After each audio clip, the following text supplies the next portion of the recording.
हमारे दिल्ली के चारों तरफ किसान लोग पिछले 2.5 महीने से ज़्यादा जमा हैं और उसके अंदर लगभग 200 किसान शहीद हो चुके।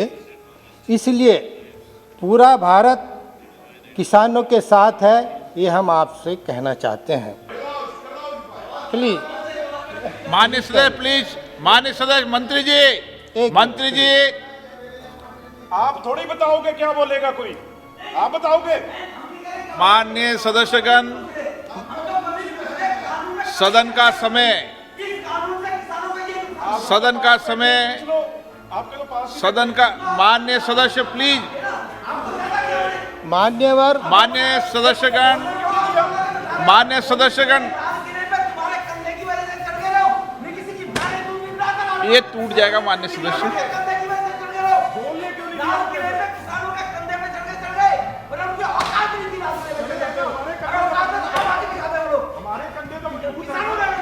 माननीय सदस्यगण ये सरकारी संपत्ति है।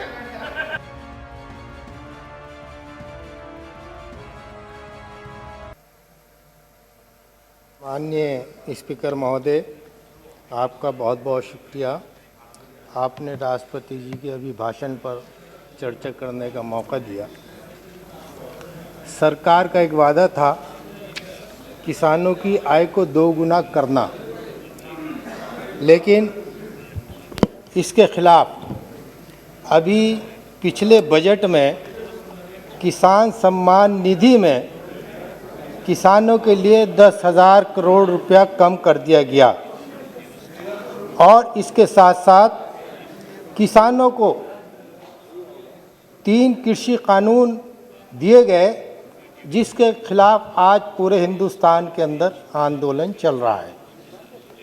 इसी को देखते हुए हमारे दिल्ली के चारों तरफ किसान लोग पिछले 2.5 महीने से ज़्यादा जमा हैं और उसके अंदर लगभग 200 किसान शहीद हो चुके। इसलिए पूरा भारत किसानों के साथ है, ये हम आपसे कहना चाहते हैं। इसीलिए जब किसान लोग नहीं चाहते और पूरा भारत चाहता है कि इन तीनों बिलों को वापस लिया जाए और इसके साथ साथ जो किसानों की मांग है कि मैं एमएसपी कानून बनाया जाए, तो आपसे अनुरोध है कि सरकार एमएसपी पर एक कानून बनाने का काम करे। ये तीनों कानून न सिर्फ किसानों के खिलाफ हैं, बल्कि ये मज़दूरों के भी खिलाफ हैं, गरीब लोगों के लिए भी खिलाफ हैं। जैसा कि इस बिल में प्राविधान किया है, जिस तरीके से बड़ी कंपनियां इस बिजनेस में आ रही हैं,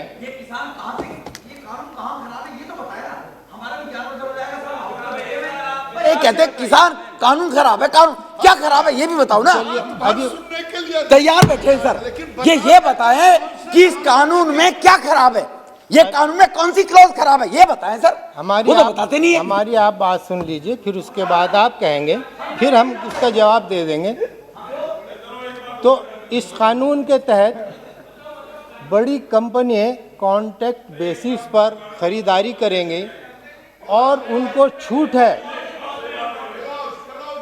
प्लीज माननीय सदस्य, प्लीज माननीय सदस्य, मंत्री जी आप थोड़ी बताओगे क्या बोलेगा कोई, आप बताओगे? माननीय सदस्यगण, सदन का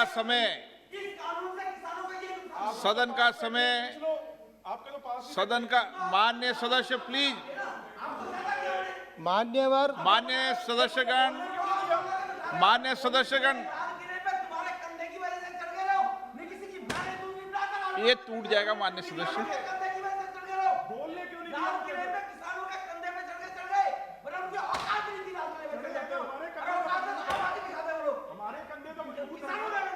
माननीय सदस्यगण ये सरकारी संपत्ति है।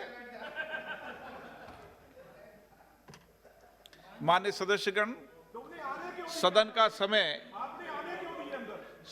समय इस लिस्ट को पूरा करने तक बढ़ाया जाता है। फैजल रहमान बोलो। मान्यवर, इस कानून के अंदर अनलिमिटेड स्टॉक रख सकता है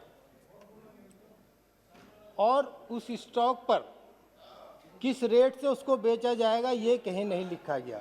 बहुत अच्छी, बिल्कुल। अगर ये बता दिया जाए कि ये स्टॉक जिस रेट पे खरीदारी होगी उसका इतना बढ़ाकर उसको बेचा जाएगा तो शायद किसान लोग मुतमईन हो जाते, लेकिन इसमें जो बड़ी कंपनी है उनको फायदा पहुंचाने का प्राविधान किया गया है। प्लीज प्लीज, मेरा बड़ी मुश्किल तो बोल रहे हैं। गरीब लोगों को किस रेट पर बाजार में ये सामान मिलेगा इसकी कोई गारंटी नहीं है। कल गरीब लोग आंसू से रोएंगे, किसान लोग आंसू से रोएंगे, सिवाय इसके कि सब लोग जो अमीर लोग हैं वो अमीर होते चले जाएंगे, गरीब लोग गरीब होते चले जाएंगे।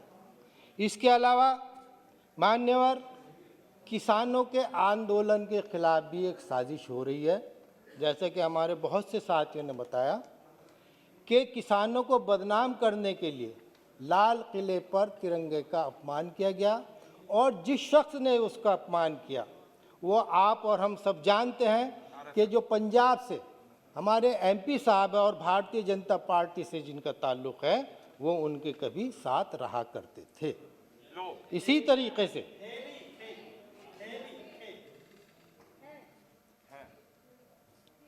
और इसके अलावा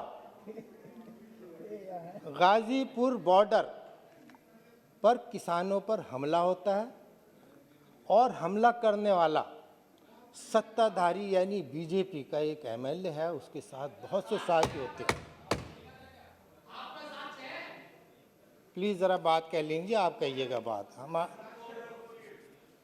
मान्यवर, इसी तरीके से आज टीवी चैनल और प्रेस के अंदर किसानों को राष्ट्र विरोधी बताया जा रहा है। इसमें हमारा कहना है, ये सब लोग कहते हैं, सब कहते हैं, अभी अगर यही धारणा चलती रही तो जाहिर सी बात है किसान अपने आप को आहत समझेगा, इसलिए सरकार को कोई ना कोई कदम उठाना चाहिए। आज़ाद हिंदुस्तान के अंदर ये भी लिखा जाएगा कि किसानों को दिल्ली से आने के लिए किस तरीके से रोका गया। रोड पर कीले लगा दी गई, रोड बंद कर दिए गए, खड्डे खोद दिए गए, तो मैं समझता हूँ इससे ज़्यादा शर्म की बात कोई नहीं होगी। जब ज़्यादा निंदा हुई इन्हीं लोगों ने उन किलों को हटाने का काम किया। इसके अलावा मैं एक शेर के साथ अपनी बात कहना चाहूँगा कि आज किसान आंसुओं से रो रहा है, जो सब लोग देख रहे हैं। उसी से ताल्लुक़ से एक शेर कहना चाहूँगा, एक आंसू भी हुकूमत के लिए ख़तरा है, एक आंसू भी हुकूमत के लिए ख़तरा है, तुमने देखा नहीं आँखों का समंदर होना। और ये आप लोग देख रहे हैं कि एनडीए का जो परिवार था वो आहिस्ता आहिस्ता सिकुड़ता जा रहा है और आप उम्मीद रखिए अगर यही चलन रहा तो हो सकता है एनडीए के साथी और लोग भी चले जाएं।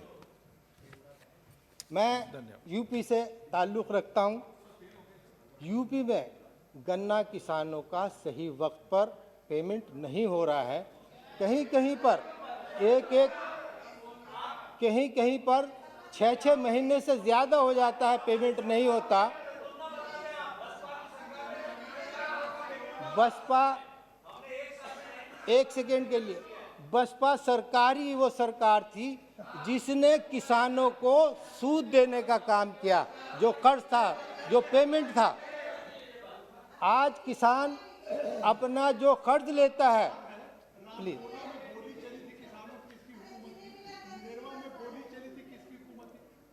अभी ये क्या हो रहा है दिल्ली के चारों तरफ, अभी दिल्ली के चारों तरफ क्या हो रहा है?